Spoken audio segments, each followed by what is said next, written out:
संस्कार। पुत्र और पौत्र यदि विधि पूर्वक अंतिम संस्कार करते हैं तो वह पुश्तानी कर्ज से मुक्त हो जाते हैं। दाह संस्कार के अंतर्गत 6 पिंड देने की विधि है।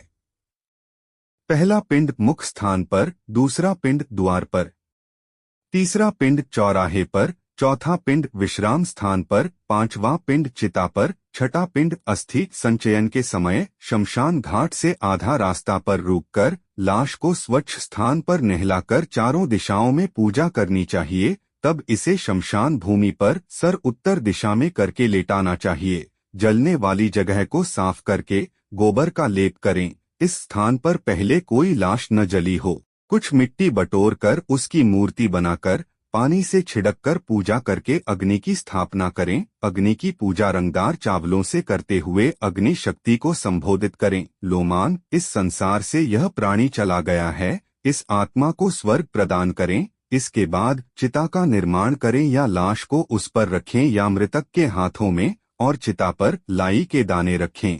इस प्रकार मृतक को 5 लाई के दाने मिलने से वह घर वालों को परेशान नहीं करता।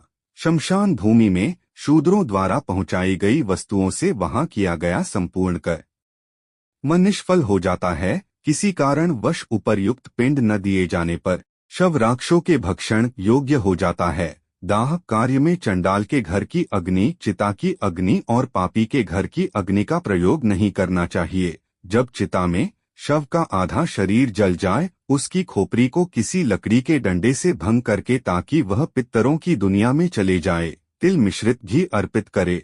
पुत्र को इस समय भावुक होकर रोना चाहिए ताकि वह सदा प्रसन्न रहे।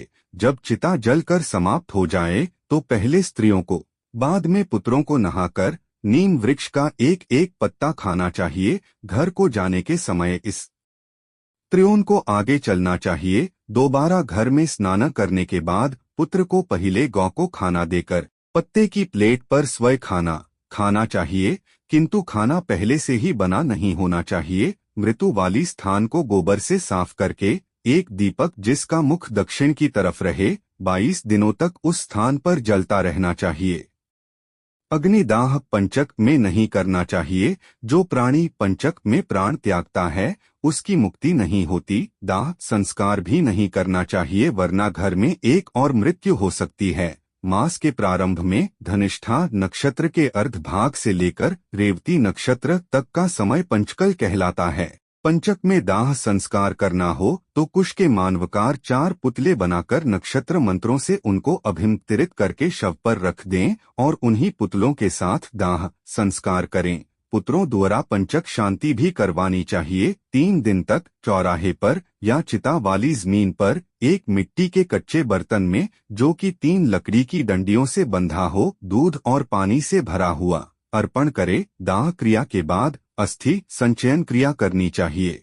इसके बाद दाह क्रिया के समय 6 पिंड तथा दशगात्र के अंतर्गत 10 पिंड दान आदि की प्रक्रिया बताई गई है। चौथे दिन अस्थि संचयन करनी चाहिए। यदि कोई रुकावट न हो तो दूसरे अथवा तीसरे दिन भी कर सकते हैं। शमशान घाट पहुंचकर स्नान करके गर्म दुशाला लेकर अनाज का दान, चिता वाली जगह पर देवी देवताओं को नमस्कार करके 3 चक्कर काटते हुए यामायात्वा मंत्र का उच्चारण करते हुए दूध का व फिर पानी का छींटे देकर चिता में से अस्थियों को इकट्ठा करो। अस्थियों को पालाशाह के पत्तों पर रखकर दूध और पानी से छिड़ककर एक मिट्टी के बर्तन में रखें।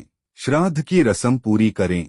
एक तिकोने जमीन के टुकड़े को गोबर से पोतकर उत्तर दिशा की ओर मुख करके 3 लाई तीनों दिशाओं में अर्पण करें। अस्थियां इकट्ठी करने के बाद एक 3 टांगों वाले स्टूल पर बिना मुंह ढके पानी से भरा हुआ एक जार रखें। मृतक के लिए उबला हुआ चावल के साथ दही, घी, पानी और मिठाई अर्पण करें। 15 कदम उत्तर दिशा की ओर चलकर जमीन में एक गड्ढा बनाकर अस्थियों वाला बर्तन उसमें रखें। एक लाई इस पर रखकर जलने के समय जो पीड़ा हुई उसे दूर करती है। बर्तन को किसी वाटर टैंक के पास ले जाए। अस्थियों को कई बार दूध और पानी से छिड़ककर संदल आदि से लेपकर पूजा करें या पत्ते के डिब्बे में रखकर अपने माथा और हृदय से छूकर गंगा नदी के बीच में छोड़े, जिनकी अस्थियां पानी में 10 दिन के अंदर डूब जाती हैं। वह आत्मा ब्रह्मा लोक से वापस नहीं आती। जितनी देर तक अस्थियां तैरती रहती हैं, वह स्वर्ग लोक में रहता है। अस्थियां विसर्जन के बाद 10 दिन चलने वाली रस्में शुरू होती हैं। इस चैनल पर सभी पुराण उपनिषद में बताई गई सभी प्रकार की बातें दी जाती है। अकस्मात मृत्यु किसी अज्ञात जगह पर होने से और शरीर न मिलने पर जिस दिन यह खबर मिले, दरभा घास की प्रतिमा बनाकर उसको जलाएं, इसकी राख इकट्ठी करके गंगा नदी में विसर्जन करें। उस दिन से 10 दिन की रस्में पूरी करें। यदि महिला बच्चा होने से पहले मर जाए तो बच्चे को पेट से निकालकर जमीन पर रख दें और केवल महिला को चिता दें। 27 मास तक के बच्चे को मिट्टी में दबाएं, या यदि इसकी मृत्यु गंगा किनारे होती है तो इसे गंगा में बहा दें। इनसे बड़े बच्चों को चिता देनी चाहिए और अस्थियां गंगा में बहा दें, या बच्चों को खाना और एक एक बर्तन पानी का दें। पेट में बच्चा मरने से कोई रस्म नहीं। शिशु के मरण पर दूध का दान, बच्चे के मरण पर दूध का बर्तन, मिठाई, खाने की वस्तुएं दें।